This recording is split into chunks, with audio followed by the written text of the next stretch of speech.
नमस्कार दोस्तों, स्वागत है आप सभी का विश्लेषर जीके के ऑनलाइन प्लेटफॉर्म पर। आज है 21 मई और आज हम देखेंगे 21 मई से रिलेटेड करेंट अफेयर। आज का पहला क्वेश्चन है, 2026 का अंतर्राष्ट्रीय बुकर पुरस्कार किस पुस्तक को प्रदान किया गया है। ठीक है, तो अभी हाल ही में ताइवान ट्रैवलॉग, ये एक बुक है, इसे अभी हाल ही में प्रदान किया गया। ठीक है, देखिए, तो ताइवान ट्रैवलॉग, ये जो आप देख रहे हैं अभी, ये बुक का नाम है। अब हुआ क्या है, इंटरनेशनल बुकर प्राइज 2026 का प्रतिष्ठित अंतर्राष्ट्रीय बुकर पुरस्कार ताइवान ट्रैवलॉग को प्रदान किया गया और इस पुस्तक के लेखिका है यंग स्वांग जी। ये आपको याद रखना कि लेखिका कौन है, यंग स्वांग जी। और जबकि इसका मंदारी चीनी से अंग्रेजी में अनुवाद लिन किंग ने किया है। और यह उपन्यास की अगर हम बात करें तो ताइवान के भोजन, संस्कृति और इतिहास पर आधारित है और दो महिलाओं के बीच प्रेम कहानी को भी दर्शाता है। उत्तर औपनिवेशिक विषयों को भी प्रस्तुत करता है और प्रयोगात्मक शैली में लिखा गया है, जिसे काल्पनिक फुटनोट, प्रस्तावना या उपसंहार भी है इसमें शामिल है। अगला प्रश्न है, इम्पोर्टेंट है, हाल ही में निधन होने वाले बी.सी. खंडूरी किस राज्य के पूर्व मुख्यमंत्री थे। ठीक है, अभी जो है बी.सी. खंडूरी, इनका क्या हुआ है, निधन हुआ है, तो यही पूछा है। तो देखिए, तो अभी उत्तराखंड, ये जो उत्तराखंड राज्य है, यहीं के ये पूर्व मुख्यमंत्री थे। चर्चा करेंगे इनके बारे में। तो बी.सी. खंडूरी, इनका पूरा नाम क्या था, मेजर जनरल भुवन चंद्र खंडूरी। 19 मई 2026 में इनका निधन हो गया है। वे लंबे समय से अस्वस्थ थे और देहरादून के एक निजी अस्पताल में उपचाराधीन थे।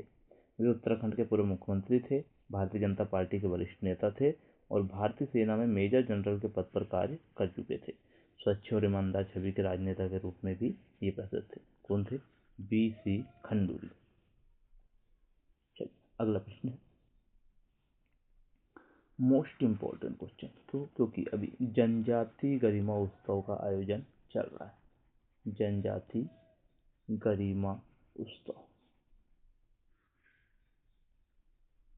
और इसके दृष्टिकोण से ये क्वेश्चन बहुत इंपॉर्टेंट है कि हाल ही में माननीय राष्ट्रपति श्रीमती द्रौपदी मुर्मू द्वारा उद्घाटन किया गया जनजाति अनुसंधान एवं सांस्कृतिक संग्रहालय उड़ीसा के किस शहर में स्थित है।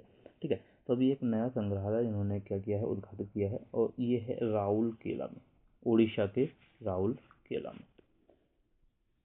बात करेंगे तो जनजाति एवं सांस्कृतिक संग्रहालय उड़ीसा के राउरकेला शहर में स्थित है और इस संग्रहालय का उद्घाटन माननीय राष्ट्रपति द्रौपदी मुर्मू द्वारा आदि पर्व के दौरान किया गया और यह 10 एकड़ में फैला हुआ है और राज्य के समृद्ध जनजाति विकास को संरक्षित करने के लिए समर्पित है।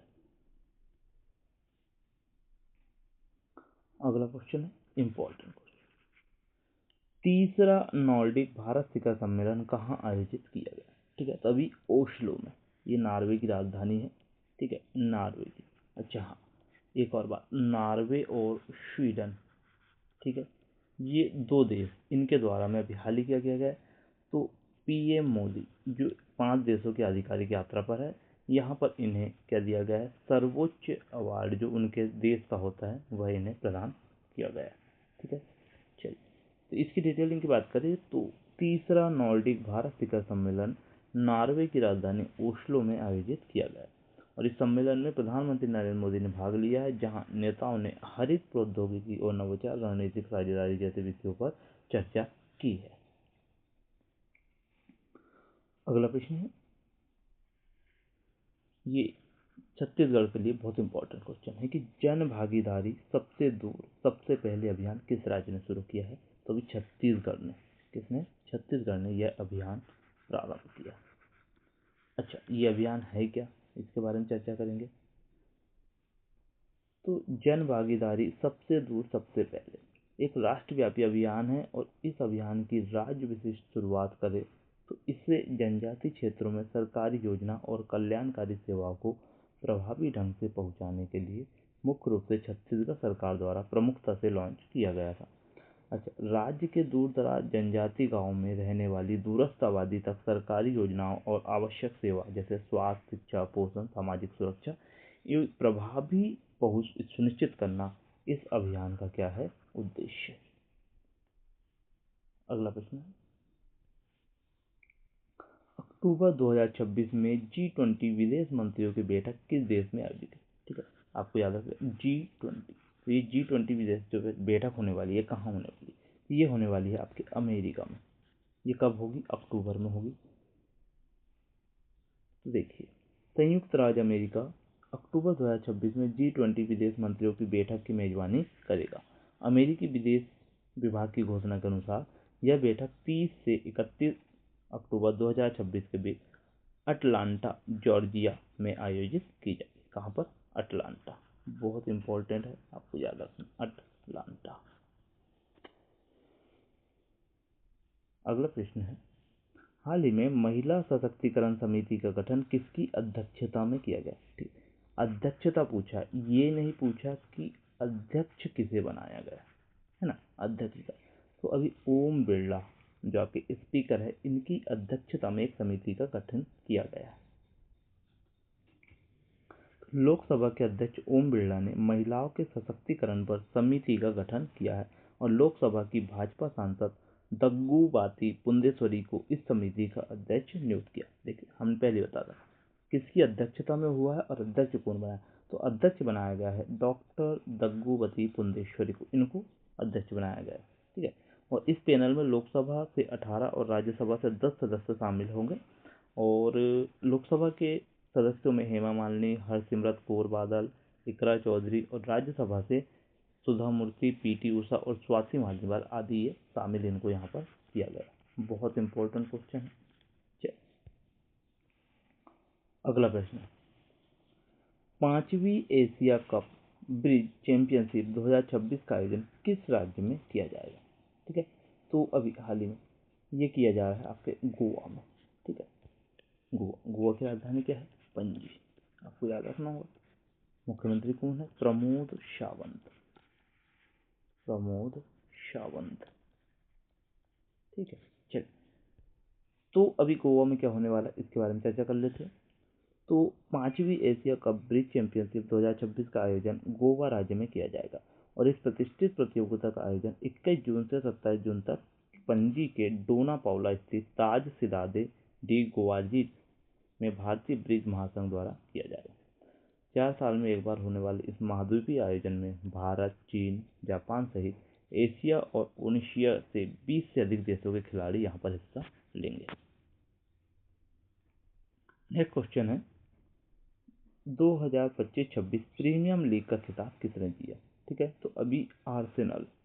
ठीक है, आर्सेनल ने इसे जीत लिया है। इसके बारे में चर्चा करेंगे। तो आर्सेनल एफसी की बात करेंगे। 19 मई 2026 को ये जो प्रीमियम लीग का खिताब है, जो 22 वर्षों के लंबे इंतजार को इन्होंने समाप्त कर दिया और यह उपलब्धि तब सुनिश्चित हुई जब दूसरे स्थान पर रही मैनचेस्टर सिटी एफसी का मुकाबला एएफसी बाउंसरमाउथ के साथ 1-1 से ड्रा हुआ। तो आर्सेनल ने आखिरी बार 2003-04 में सीजन का प्रीमियम लीग जीता था और जब टीम को द इनविसिटिव के नाम से जाना गया था। अभी 22 साल बाद फिर से इन्होंने ये खिताब अपने नाम किया है। अगला क्वेश्चन, असम के मुख्यमंत्री द्वारा गुवाहाटी में भारत की पहली कृत्रिम बुद्धिमत्ता एआई संचालित फिजिटल बैंकिंग ब्रांच का उद्घाटन किस बैंक द्वारा किया गया? बहुत इंपॉर्टेंट। आपने डिजिटल या फिजिकल सुना होगा, आप फिजिटल, तो ये है स्लाइस स्मॉल बैंक।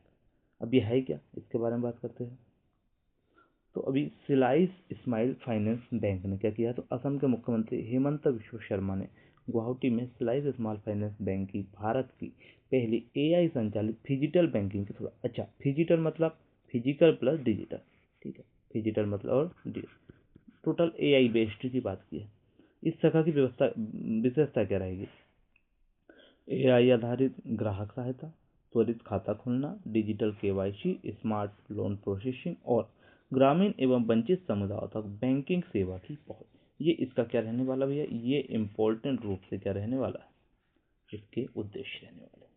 चलिए, तो आज के लिए इतना ही था। अगर आपको हमारा सेशन पसंद आता हो तो आपसे रिक्वेस्ट है कि कृपया इस वीडियो को लाइक करें, अपने दोस्तों में शेयर करें और हाँ, अगर आप हमारे चैनल पर नए हैं तो कभी इसे सब्सक्राइब करें ताकि हमें मोटिवेशन मिलता रहे और हम आपके लिए ऐसी ही नए नए कॉन्सेप्ट के साथ में क्वेश्चन और एमसीक्यू लाते रहें।